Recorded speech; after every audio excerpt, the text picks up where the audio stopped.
In Revenge of the Sith, we see Anakin commit the darkest deed a man can do, slaughtering his own family. This was when he marched through the halls of the Jedi Temple and killed everyone in sight. It was through this horrific quest that he was able to harness the power of the dark side so that he could save his wife Padme from death. But what if Anakin died during Order 66?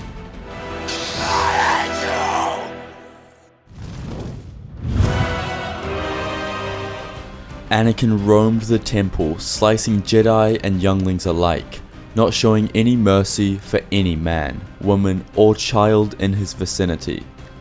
As he entered a duel with the Jedi, his foot slipped and he lost his balance. This gave the Jedi time to capitalize on his mistake and stab him through the abdomen, killing him once and for all.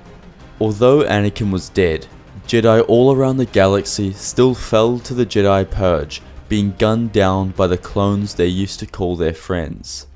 However, for the Jedi back in the temple, their fate wasn't set in stone. They were able to cut down the remaining clones in the temple by the time that Yoda and Obi-Wan arrived back from their respective missions off-world. Yoda was on Kashyyyk, while Obi-Wan was on Utapau.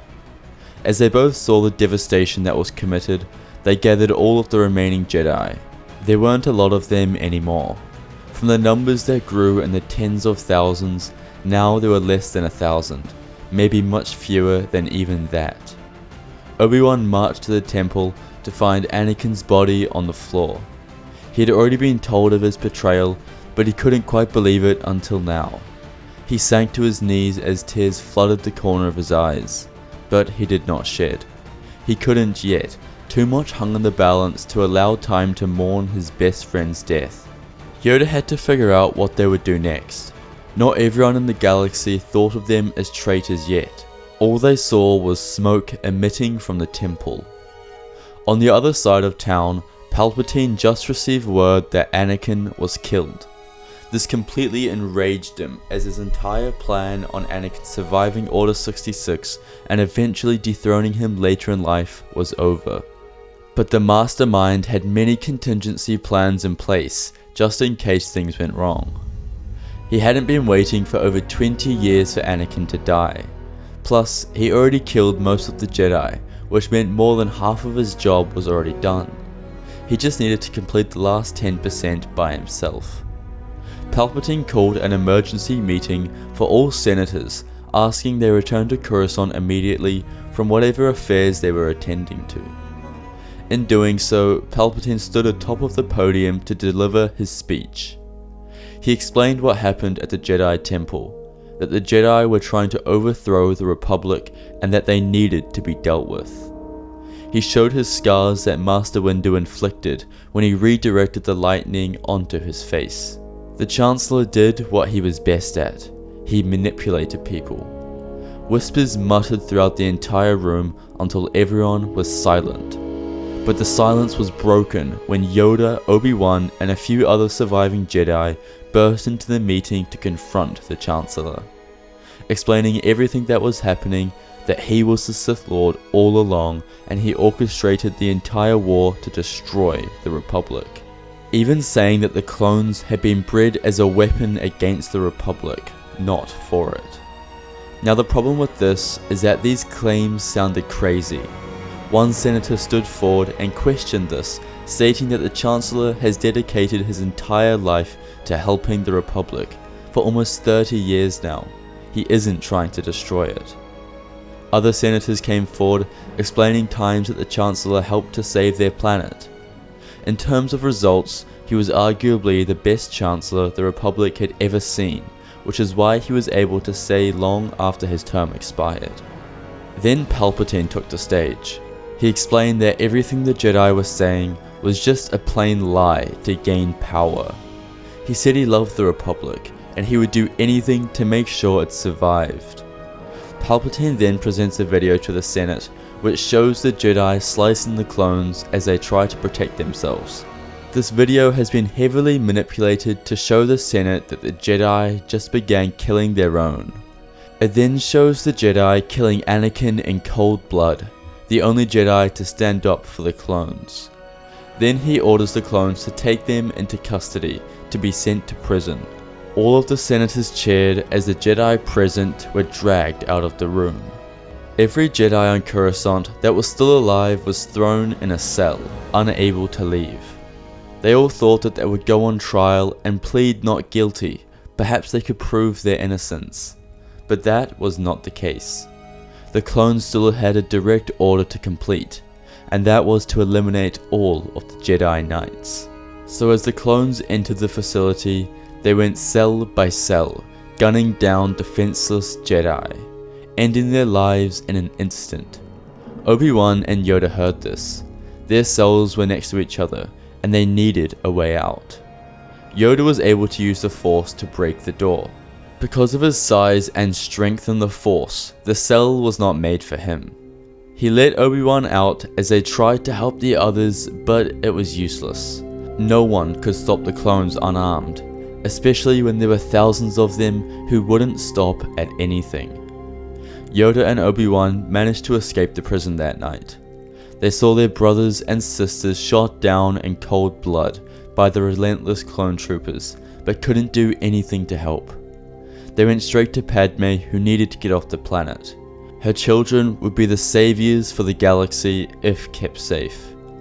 Once they were all out of the planet, they went to Naboo. It was the one place that Padme insisted on going. Along the way, they were contacted and then eventually joined by Ahsoka Tano. She wanted to be there for Padme during this time, as she knew it would be horrible for her. So Yoda, Obi-Wan, Padme, and now Ahsoka landed on Naboo to begin their new lives. They had to lay low and not cause any unwanted trouble.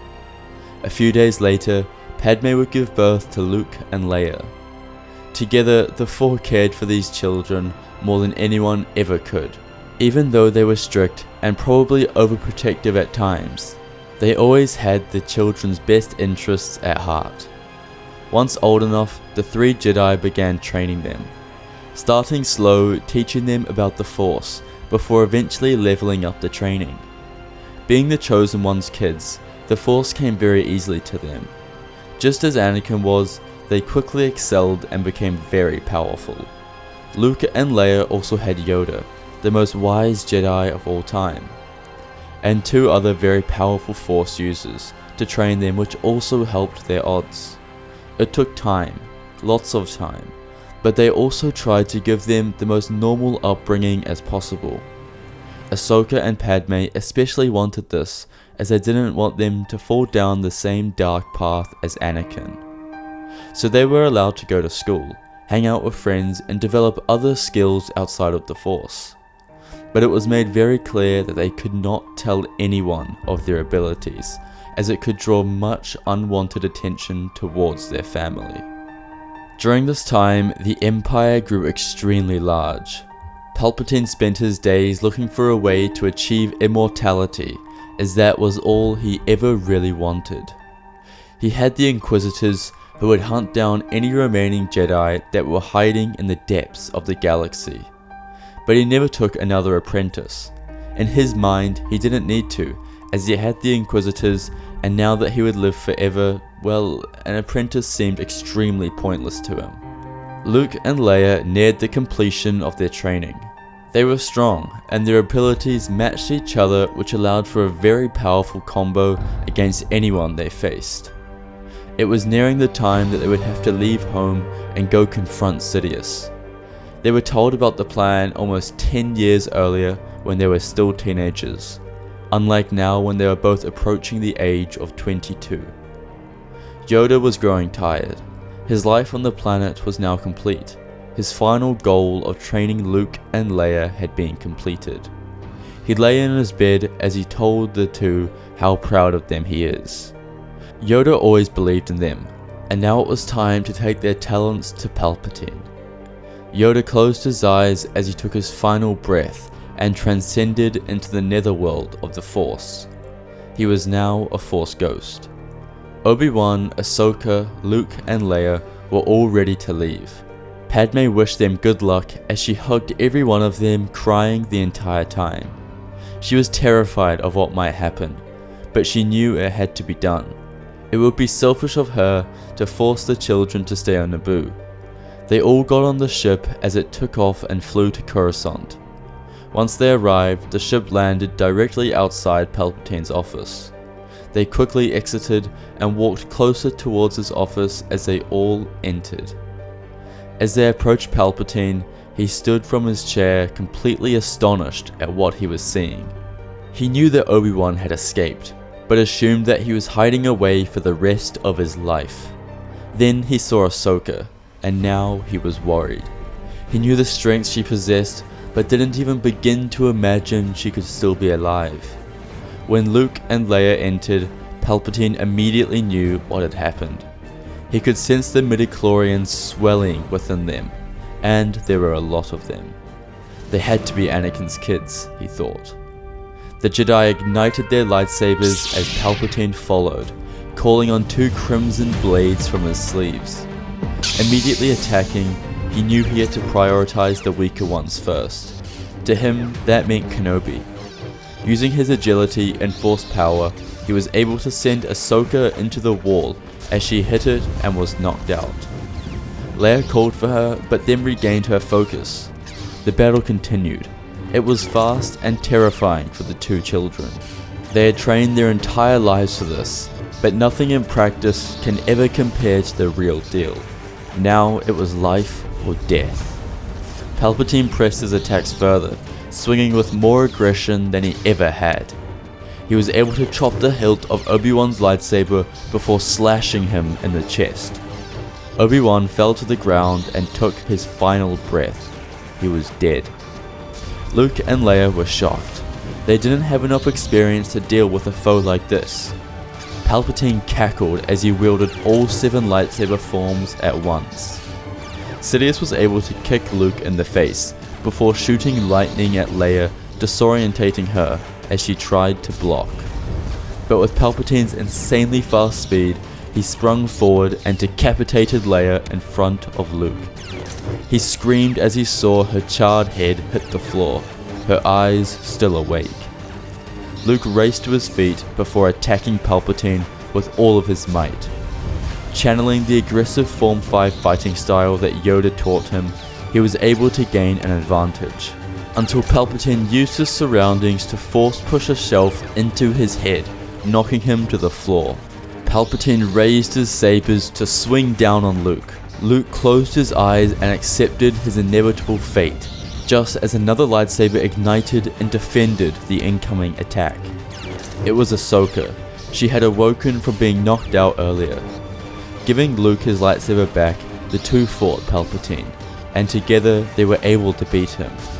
Using their moves that they had practiced for the last 2 decades together, Palpatine fell to the ground before Luke gave the finishing blow, killing him. After Palpatine's death, the galaxy was finally liberated. Celebrations ran long into the night and far throughout the following day. In fact, they wouldn't stop for weeks. Padme returned to her old home on Coruscant, where she was named Supreme Chancellor of the Republic and given the job to bring the Republic back to its former glory. A difficult task for sure. Luke and Ahsoka left Coruscant and went to a different planet where they would begin building a new temple.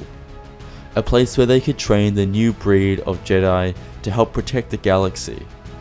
They would learn from the mistakes of old to make sure nothing like Palpatine and Anakin Skywalker could ever happen again.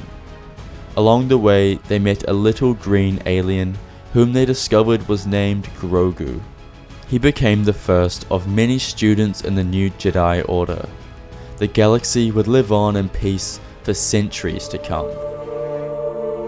Thank you all so much for watching today's video. Please leave your thoughts in the comments below. I would love to hear them and any other video ideas that you would like to see next. We have a Discord server which we would love for you to be a part of. The link is in the description, along with a few affiliate links which we would really appreciate you checking out too. I hope you all enjoyed, and may the Force be with you.